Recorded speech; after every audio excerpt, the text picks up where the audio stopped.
50 Cent recently gave an exclusive interview discussing the recent lawsuit against Jay-Z and his relationship with Diddy. He revealed that he is struggling to find the real reason behind his success and how he managed to get 20 Grammys after his marriage to Beyoncé. Jay-Z has been accused of raping a 13-year-old minor in connection to Diddy, and he has not done anything to stop it. Several lawsuits have come forward alleging Jay-Z's involvement with Diddy and his illegal freak-off parties. One of these lawsuits even mentions an unnamed female select who was allegedly present at multiple freak-off parties with Jay-Z. People at risk often mentioned online was Jay-Z's real name Sean Carter, who came up in the New York rap scene alongside Shaw Collins. Just a few days ago, Texas attorney Tony Busby filed an amended complaint on behalf of a Jane Doe who claimed she was raped by Combs and Carter when she was just 13 years old. Celebrity A has been identified as Jay-Z, who has adamantly denied anything like that ever happening. He has also accused Tony Busby of extortion, saying that Busby's attempts to get celebrities to pay out huge sums of money in exchange for not being named in civil lawsuits with what he claims are false allegations amounts to blackmail. Jay-Z is believed to be the John Doe who just recently filed a lawsuit against Tony Busby, anonymously claiming extortion and intentional infliction of emotional distress. Beyoncé has been attributed to Jay-Z's success, and industry insiders associate Jay-Z's growth with Beyoncé's position. 50 Cent has even talked about Jay-Z's connection to Beyoncé and how their marriage was actually a business contract after his marriage with Beyoncé. Jay-Z's career skyrocketed, and the number of Grammys he had went from 2 to 30. Even their kids have Grammys now. When Jay signed his contract with Beyoncé, he received trophies and started getting Grammys left and right. 50 Cent believes that the success is derived from the marriage, as he is now viewed as a businessman, entrepreneur, family man, and the biggest influencer in the music industry. The lawsuit against Jay-Z and Diddy revolves around allegations of abuse and misconduct by the two artists. The lawsuit alleges that Jay-Z and Diddy took turns assaulting a minor while other celebrities stood around and watched. The plaintiff, who claims to be 13 at the time, entered a large living room or foyer with a large crowd and attempted to mingle with several celebrities. She then observed widespread drug use, including marijuana and cocaine, and accepted a drink from one of the waitresses. The plaintiff was adamant about her actions and felt woozy and elated after drinking just a portion of the drink. A photograph of an actual exemplar container used by Combs and Orr's agents to insert GHB into alcoholic drinks is included in the lawsuit. The photo shows a small plastic container that the plaintiff claims contains drugs at the party. A woman named Beyoncé, who claimed she was 13 at the time, claimed she felt woozy and needed to lie down. She later recognized all three celebrities, including defendant Carter and a female celebrity. The plaintiff immediately recognized them and aggressively approached them with a crazed look in his eyes. He grabbed her and said, "You are ready to party?" then threw her toward a wall.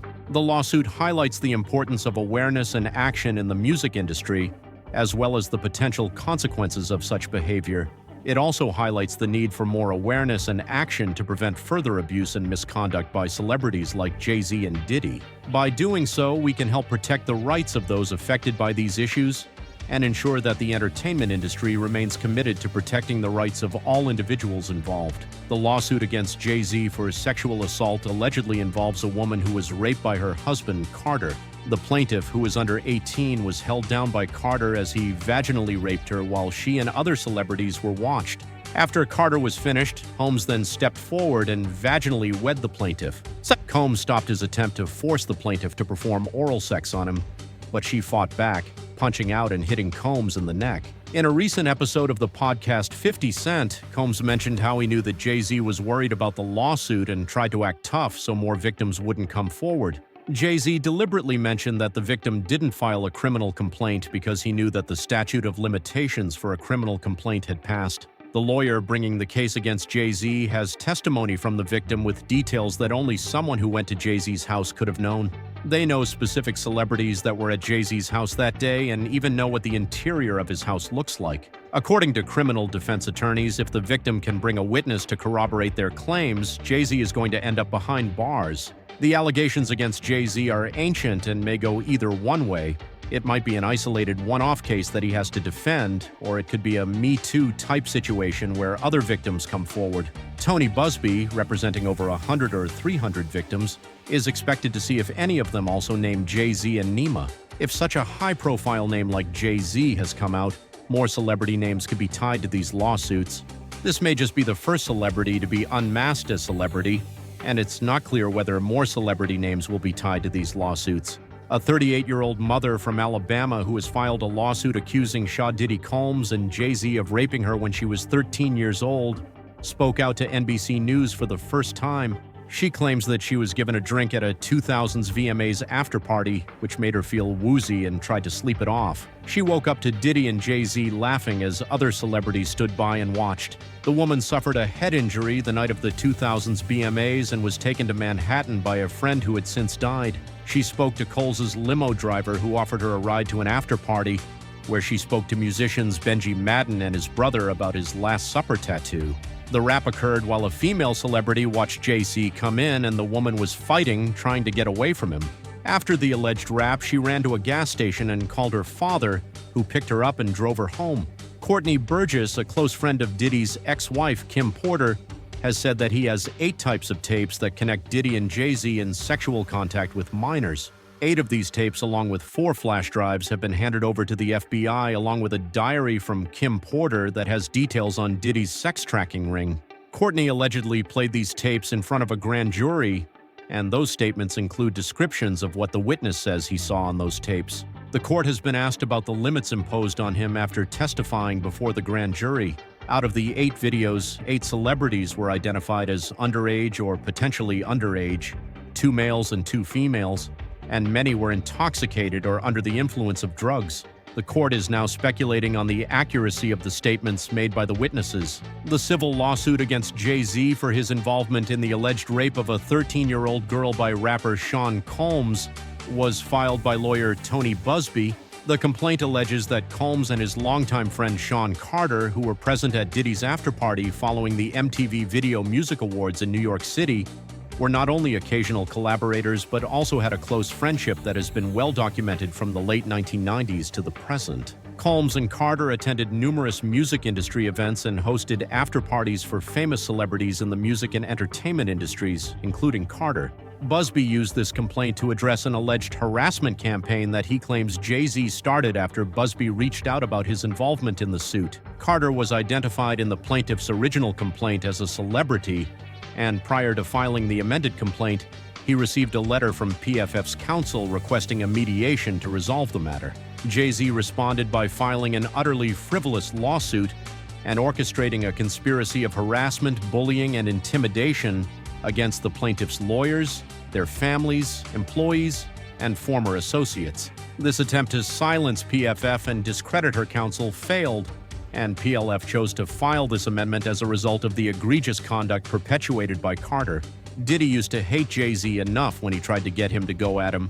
However, Jay-Z is known for being smarter and more calculated than Diddy, and he is not afraid to get his hands dirty back. In 1999, Jay-Z pled guilty to stabbing and was indicted on charges of third-degree assault. He is dangerous, and that's why his victim didn't speak out for so long. Diddy used to hate Jay-Z enough when he tried to get J. Rue to go at him. One day, Ashner Kush and Diddy went to a Knicks game and met Jay-Z at the Prenell Center in Nuke. They had a strange encounter, and over the years they had been talking about something together and laughing and joking with each other. In conclusion, the civil lawsuit against Jay-Z for his involvement in the alleged rape of a 13-year-old girl by rapper Sean Combs and his longtime friend Sean Carter suggests that he may face more lawsuits if these allegations are true.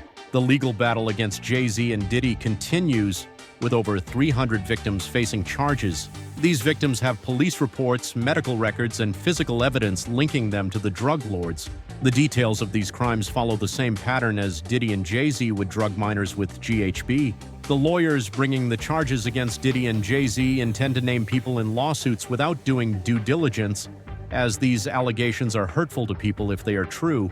They anticipate filing lawsuits with a long list of names, and they will do as much due diligence as humanly possible before filing the case. Some instances of shocking allegations against Diddy and Jay-Z include a minor who was told by Sean Combs that he would make him a star but needed to visit with him in private about it.